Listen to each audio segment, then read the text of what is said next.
Chris Froome. Tour de France route 2023 was announced, and it's a different Tour de France route than the ones we've seen before. What did you make of it? It is different. Not a massive fan of taking out all the TTs. I mean, it's got very few time trial kilometers, and the time trial that is in the Tour, it suits climbers very well with the finish that it's got. It makes it a climbers race.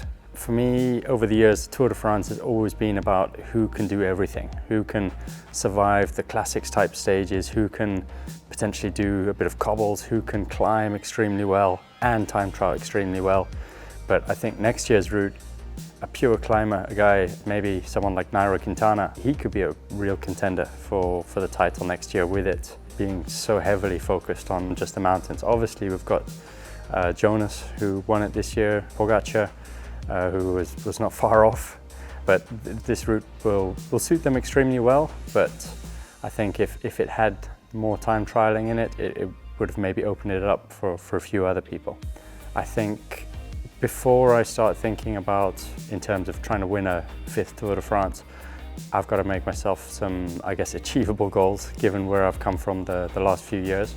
Potentially targeting some week-long stage races in the build-up to the Tour de France has got to be priority for me at this point.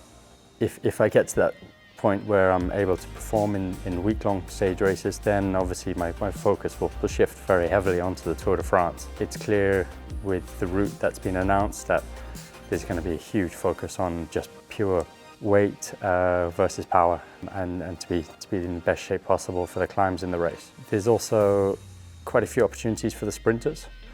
There's up to sort of 8 sprint stages potentially. For the GC guys, it's really waiting for those GC days.